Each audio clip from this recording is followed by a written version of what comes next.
છે ને ઘરમાં તમારે છે ને ગુજરાતી બોલવાનું રાખવાનું. ગુજરાતી એને આપણી દેશી ભાષા જે હોય ને, મતલબ દાદા દાદી ને જે બોલતા હોય ને, પપ્પા મમ્મી, હા તારા મમ્મી પપ્પા ને મારી દીકરીની જે આપણું પ્યોર દેશી ગુજરાતી આવતું હોય ને ઘરમાં, એનો સ્કૂલનો નિયમ એને પાળવાનો જ હોય નેવા સમજી લો. પણ ઘરે આવે ને તો એને ટોટલી આપણી જે તળપદી ભાષા છે ને ગુજરાતી, આપણી દેશી શુદ્ધ, એમ એ ન બોલે ને તો એની સાથે વ્યવહાર છે ને ગુજરાતી ભાષાનો રાખવાનો. એટલે આપણી જે દેશી ભાષા હોય છે ને, જે વડીલ લોકો બોલે છે, એમાં વ્યાકરણ સામેલ હોય છે. શું હોય છે?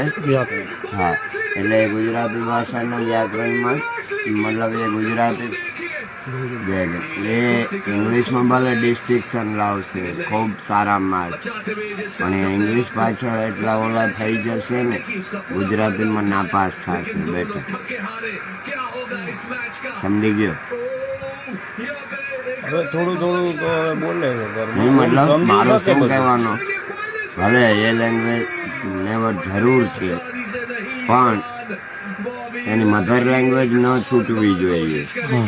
એ ઇંગ્લિશમાં તો સારી રીતે પાસ થશે, પણ ગુજરાતીમાં પછી એને જો ઇંગ્લિશ ઉપર જ ફોકસ રાખશે ને તો એને ગુજરાતીમાં પછી પ્રોબ્લેમ થશે. એટલે એ સ્કૂલેથી જ્યારે ઘરે આવે ને તો ઘણી દાદા પાસે દાદી પાસે અથવા મારી દીકરી છે સમજે એની મધર, એ ટોટલી જે વ્યવહાર કરે ને એ આપણો શુદ્ધ દેશી ગુજરાતીમાં જ એની હારે. તમારે કોઈ દિવસ એની હારે ઇંગ્લિશ વાત નહીં કરવાની ઘરમાં. એ કદાચ ગુજરાતી બોલે ને ઘરમાં, મારી વાત સાંભળે એટલે એને સીધો ટોકી, ઇંગ્લિશ બોલે ને એટલે સીધો ટોકી દેવાની, આ તારી સ્કૂલ નથી ઘર છે, ગુજરાતી બોલ. એટલે એ ગુજરાતીમાં પછી પાછો ન પડે.